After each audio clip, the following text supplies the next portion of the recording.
4160，多头攻不上去。周一金价冲高受阻，收在4090.5，又被摁回箱体里。可白银偏偏逆势收红，涨了0.12个百分点。黄金在跌，白银在涨，这画面透着一股说不清的别扭。非农只剩3天，这一卡到底是主力在蓄力上攻，还是多头已经力竭？大家好，欢迎来到点金日记，我是您的贵金属向导小金。今天是2026年8月4日，星期二，我们一起来回顾隔夜刚刚收官的这个交易日，也把这一周最关键的非农大战提前给你铺垫清楚。老规矩，先郑重提醒一句，我说的所有内容都只是我个人的观察和复盘，只代表个人观点，不构成任何投资、交易或理财建议。市场有风险，你的每一个决定都请自己拿主意，自己负责。在深入之前，先用30秒给你今天的3个核心要点。第一，昨天黄金小幅收跌，收在4090.5，跌了0.4%，白银不跟，微微收高到57.86。第二，真正压住金价的不是坏消息，而是非农到来前的观望情绪，大家都不敢下重注。第三，接下来你只需要死死盯住一个数字，黄金的4077，这道箱体地板守住，故事就还在，一旦跌破，下一站就是4000那条生命线。好，接下来我们就一个一个把这几点讲透。先看整个盘面的气氛。周一这一天，黄金和白银走出了一小段耐人寻味的分道扬镳。黄金冲高不成，掉头收跌，白银却不声不响的翻红。这种背离本身就是一个信号，它说明市场里没有一股统一的大方向，多空双方都在等一个东西落地，那就是这周五的非农就业报告。在重磅数据出来之前，谁也不愿意押上全部筹码，于是价格就被卡在了原地。这里我也顺着昨天的判断，跟你做个诚实的回顾。上一期我反复强调，黄金被困在4077到4160这个箱体里，4077是多头翻身的地板，只要它不破，故事就还在。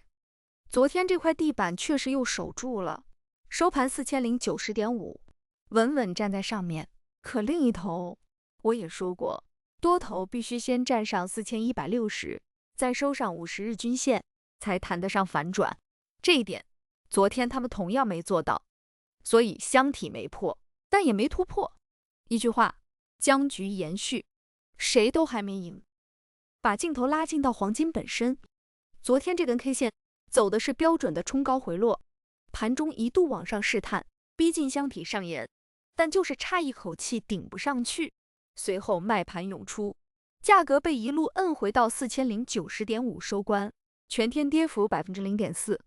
你要注意的是，这个回落发生在4160附近，也就是箱体的天花板，这已经是最近几个交易日里第3次在这个位置被打回来了。反复攻同一个位置攻不上去，说明上方的抛压是实打实的，那里堆着一批等着解套或者获利了结的卖单，那这是不是就该看空了呢？也别急，你把视线放到下沿，就会发现每一次回落到4077附近，又总有买盘出来接，上有压，下有拖，这就是一个越收越窄的三角僵局。它往往是变盘的前兆，就像弹簧被两头越压越紧，早晚要往一个方向弹出去，只是现在还没到那一刻。今晨亚洲盘黄金现报大约4108，是重新爬回了箱体中部，但这只是数据发布前的日内波动，方向还得等非农来拍板，不能当成趋势看。我还想请你退一步，看看更大的位置感。目前4090.5这个收盘价是同时压在50日均线和200日均线下方的，50日在4165，200日更是高高挂在4588。均线你可以把它理解成市场最近一段时间的平均持仓成本线，价格跑在均线下面，意味着最近买进来的人多数还是浮亏的状态，这批被套的筹码悬在头顶，就是上方源源不断的抛压来源。所以你现在看到的这种反弹乏力，并不是偶然，而是有实实在在的套牢盘在压着。这也提醒我们，别把箱体里的一次上探就当成趋势反转的号角。再看白银，昨天白银是这个盘面里唯一的一抹亮色，逆着黄金收高了 0.12%， 收在 57.86。 别看涨幅很小，方向上它没有跟着黄金走弱，这本身就值得留意。白银被称为黄金的高弹性表亲，涨的时候比黄金猛，跌的时候也比黄金狠。昨天它能顶住不跌，一部分是因为金银比价从71悄悄回落到了 70.7， 这个比价衡量的是1盎司黄金能换多少盎司白银。它往下走，说明白银相对黄金在变强。但我必须说实话，这个变化非常细微，还谈不上什么白银独立行情，更像是它没跟黄金一起回调而已。真正的信号要等比价出现明显持续的下行，那才代表市场风险偏好回暖，白银人气真正归来。那么是什么把金价摁在原地的？昨天最主导的力量其实不是某条爆炸性新闻，而是一种全市场的集体平息。所有人都在为周五的非农让路。这里有个反常的细节值得你记住，昨天美国10年期国债收益率不升反降，从上周五的 4.75% 回落到了 4.7%。 我给你把这条链路一步步拆开。国债收益率你可以理解成持有美元现金资产能拿到的无风险回报。黄金本身不升息，你拿着它，它不给你利息，所以当收益率上升，握着现金越来越划算，黄金这种不升息的资产吸引力就下降，是利空。反过来，收益率下降，本该是黄金的利多，可奇怪就奇怪在这儿，昨天收益率明明降了，黄金却没能借势上涨，反而收跌。这说明什么？说明眼下真正主导价格的，压根儿不是利率这条常规逻辑，而是浓到化不开的观望情绪。收益率的小幅回落，这点利多完全被非农前的谨慎给盖住了。大家宁可先把手里的多单获利了结，落袋为安，也不愿在数据这个巨大的不确定性面前扛着仓位过夜。所以你看，一个本该利多的信号被无视，恰恰印证了在非农这只靴子落地之前，市场是被情绪而不是被基本面牵着走的。美元这条线也得单独说一句，因为它和黄金几乎是跷跷板的两头。国际金价是用美元标价的，美元走强，就意味着用其他货币去买等量的黄金变贵了，会压制海外买盘的需求，金价自然承压。美元走弱则相反，是黄金的顺风。昨天美元指数在数据公布前维持的相对坚挺，避险和观望的资金都倾向于先躲进美元现金里等结果，这就在无形中又给金价添了一块压舱石。你把收益率的小利多和美元的小利空放在一起对冲，再叠加浓厚的观望情绪，就能理解为什么昨天金价只是不温不火的小跌，既没有恐慌抛售，也涨不起来。这是一种典型的数据前缩量僵持。有人会问，地缘政治那条避险线呢？会不会突然冒出个大新闻来搅局？就目前来看，并没有新的重大地缘冲突升级，避险买盘这条线暂时是熄火的，安静的。这其实也从侧面解释了黄金为什么涨不动。当没有突发的恐慌来驱动避险需求，金价就失去了一个重要的向上推手，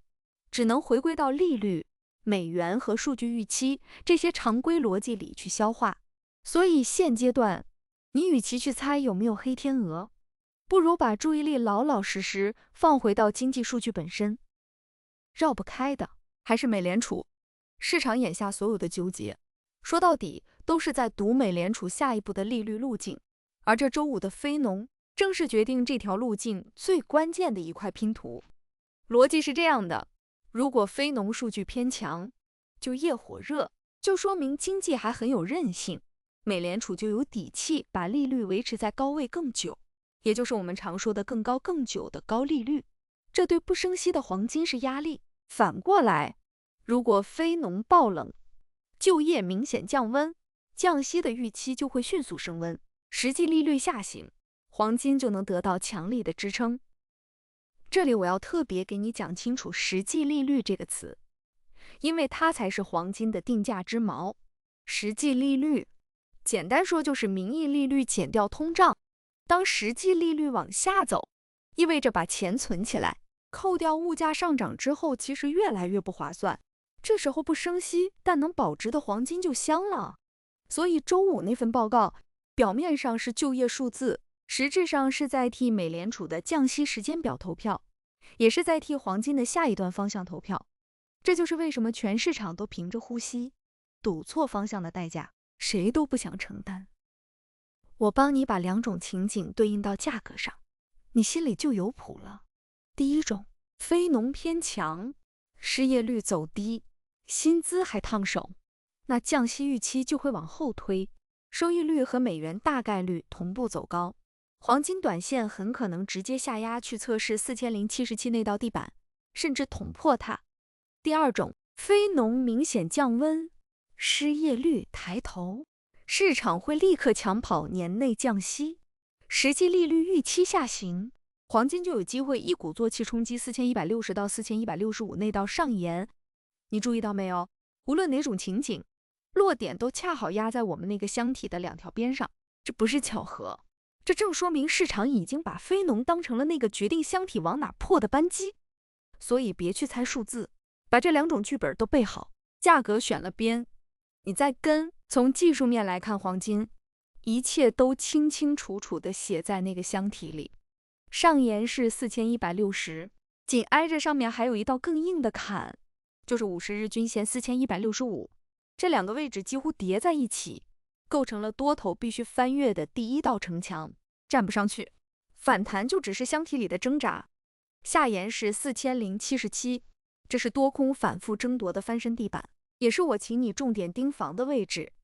再往下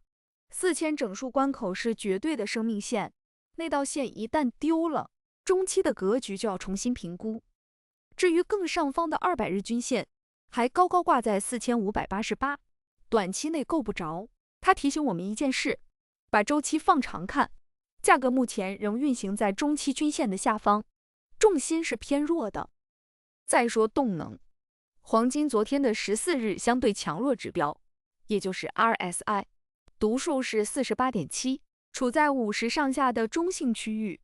我用一句话解释 RSI， 它是衡量涨跌动能强弱的指标，越高越接近超买，越低越接近超卖。一般70以上算超卖，30以下算超卖。48.7这个位置不高不低，说明多空动能基本打平，市场既没有超买的回调压力，也还没跌到超卖的抄底区间。把它和开头那个问题连起来看，正因为 RSI 还留在中性，既没走出底背离，也没显出力竭，所以现在还判断不了这是蓄力还是见顶，一切都得等价格自己突破箱体来给答案。白银的技术面逻辑和黄金是一套，它的支撑在57整数关口，昨天收在 57.86， 就紧贴在这道支撑的上方，位置略显脆弱，上方的第一道阻力在59，也就是上周几个交易日的收盘密集区，再往上是60的心理关口。白银自己的14日 RSI 是 43.5， 比黄金还要低一些，落在中性偏弱的区域，这跟它整体贴着支撑运行的姿态是吻合的，动能不强，暂时也就是守住阵地，跟着大盘等数据，还谈不上主动进攻。说到这里，我必须郑重地提醒你几句风险。非农这类重磅数据的最大特点就是不可预测，而且数据出炉的那一瞬间，市场常常先朝一个方向猛冲，把一批人套进去，再反手打回来。这种假突破对追单的人杀伤力极大，所以越是临近数据，你越要保持冷静，千万不要因为价格在箱体里憋久了，心里发痒就去猜方向、赌数据。真正稳妥的做法是等价格用实实在在的突破把方向告诉你，再顺势而为，管住手，控制好仓位，谨慎永远比后悔便宜，守住本金，你才有资格谈后面的机会。最后，